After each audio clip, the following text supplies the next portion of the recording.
Jesaja raamatust 49. peatükist. Hõisake taevad ja ilutse maa, mäed, rõkatage rõõmust, sest Issand trööstib oma rahvast ja halastab oma viletsate peale. Aga Siion ütleb, Issand on mu maha jätnud, Jumal on mu unustanud. Kas naine unustab oma lapsukese ega halasta oma ihuvilja peale? Ja kui nad ka unustaksid, ei unusta mina sind mitte. Vaata, ma olen sind märkinud oma peopesadesse, su müürid on alati mu silme ees. Aamen. Jõulupühades ja jõulupühale järgnevates päevades on koos väga avar inimeseks olemise kogemus, sünd ja surm.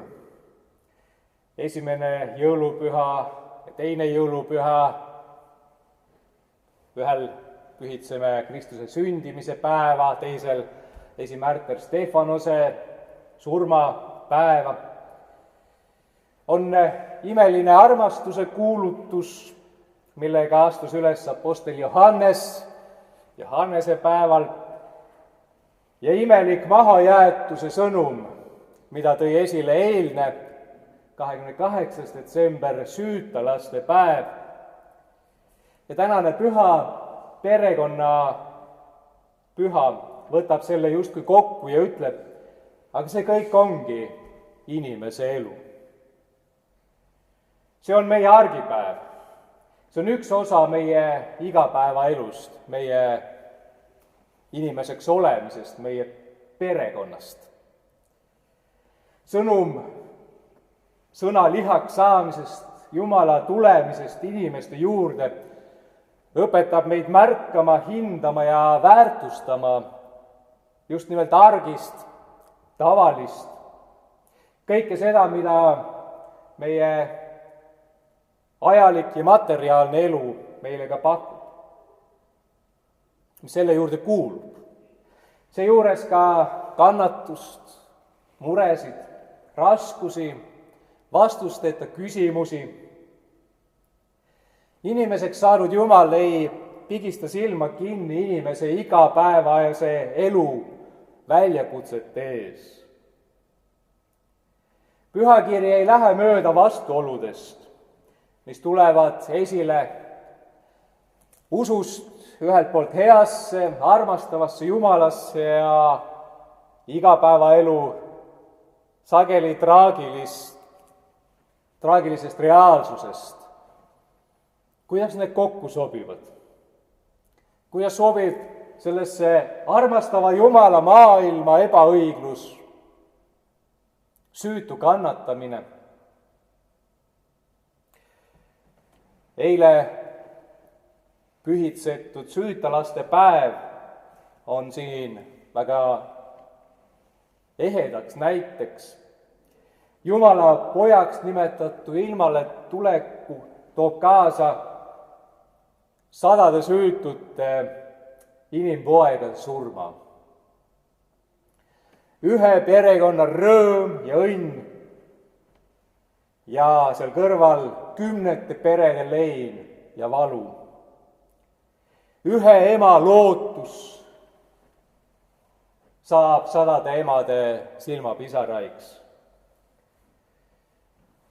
Milline kurioosum, milline ebaõiglus, milline julm lahendus. Kas selline on siis meie Jumal? Kas need on tema lahendused? Õigusega võime öelda, et piibel on väga aus raamat. Ta annab väga realistliku pildi meie maailmast.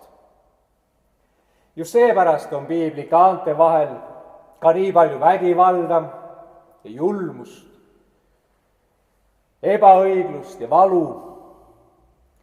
Piibel ei ole üks ilusaks silutud kaunis muinasjutt, vaid seal tuleb esile inimelu tegelikkus. Ka Matteus, kes kirjeldab oma evangeeliumis Petlemma laste tapmise lugu, oleks võinud selle rahulikult ju ka ära jätta. Üheski teises Uue Testamendi raamatus ei ole sellest sõnagi juttu. Aga tema ei jätnud seda ära. Ta ei teinud Jeesuse sünniloost ühte ilusat ja romantilist, ilma ühegi okkata ja teravuseta lugu, vaid ta tahtis esile tuua selle, kuidas Jeesus on uus Mooses. Uus Mooses, kes tuleb ja toob vabaduse, tõelise vabaduse oma rahvale.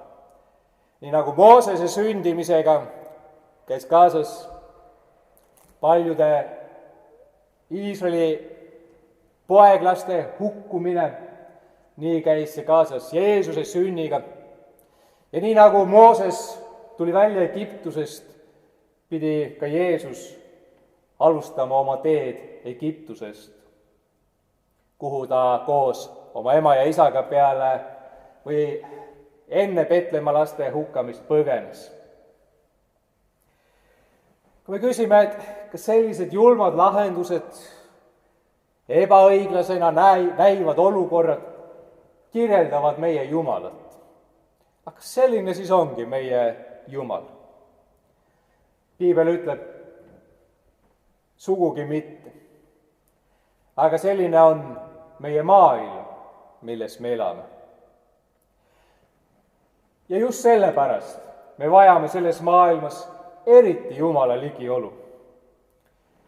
Vaid temal on pakkuda meile midagi tõelisemat, väärtuslikumat, ilusamat ja kaunimat, kui see maailm meile pakkuda suudab.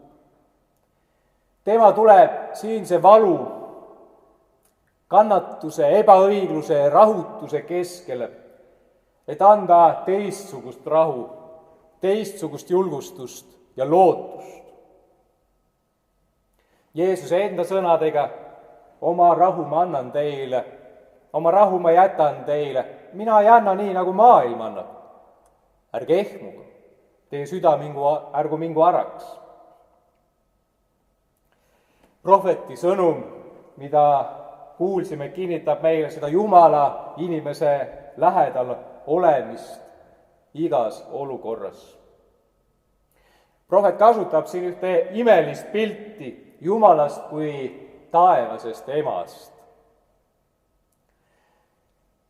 Kui muidu ikka enamasti Jumala kohta kasutatakse maskuliinseid ja väga mehelikke pilte, Jumal kui kuningas, Jumal kui kaitsja, Jumal kui taevaste sõjavägede ülem, Jumal kui isa, siis nüüd, kui on küsimus selles, kas Jumal on tõesti inimese maha jätnud, siis prohvet toob pildi Jumalast kui emast ja mitte lihtsalt emast, vaid kui imetavast emast. Kuidagi eriliselt tahab Jesaja rõhutada Jumala hellust ja soojust. Küllap nähti toona seda ja oleme meiegi näinud, kuidas isad võivad teinegi kord oma lapsi hüljata ja maha jätta. Emad teevad seda aga palju harvem. Eriti imetav ema, kes on kord oma lapse juba sülle võtnud ja tema eest hoolitsema hakanud. Aga Jesaja rõhutab, kui ka emad peaksid seda tegema, kui ka kogu maailma naised, kõik emad peaksid oma lastest loobuma, siis Jumal ei loobu kindlasti mitte. Jumal hoiab inimesest väga tugevasti kinni, sest ta väga-väga hoolib temast. Veel üks pilt, mida prohvet kasutab, Jumal on märkinud inimese oma peopesasse. Ehk et ta ei saa unustada inimest. Kui mõni küsib, kas Jumal on meid ära unustanud, maha jätnud, see on võimatu. Jumal ei saa inimest unustada. Nõnda nagu see, kes on oma kallima nime tätoveerinud oma peopessa, ei saa teda unustada. Või kelle sõrmes on abielusõrmus, ei saa oma abikaasat unustada. Nii on Jumal märkinud inimese oma peopesas. Need Jumala peopesad on kui Jumala süli.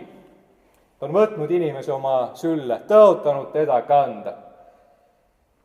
Ja me võime seda pilti veel edasi kirjeldada ja mõelda, et selle imetava ema pildi peal, ema, kes hoiab oma last süles ja imetab teda,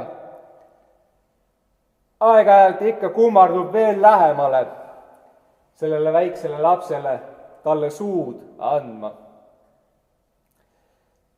Jeesuses Kristuses sündinud Jumala tulek inimese juurde on kui Jumala suu andmine inimese laubale. Nii lähedale Jumal pole iial varem inimesele astunud, kui ta teeb seda jõululapses, Jeesuses, inimeseks saades, täiesti inimese sarnaseks saades. See on Jumala suudlus. Ka see pilt, mida prohvet esile toob, et ka meie müürid on alati tema ees, kinnitab meile, kui väga Jumal meid tunneb. Ta teab meie piire. Ta tunneb meie võimete lage ja meie suutlikkuse servasid. Meil ei ole põhjust arvata, et Jumal ei tea, millises olukorras me oleme, ka siis, kui meil on raske. Ta teab väga hästi ka seda, kui palju me suudame kanda. Ja nõnda, kui apostel Paulus kirjutab, mitte kellelegi ei anna Jumal kanda rohkem, kui ta kanda suudab. Temal on meie müüride kõrgus teada. Ta teab, kui palju me suudame vastu seista ja välja kannatada.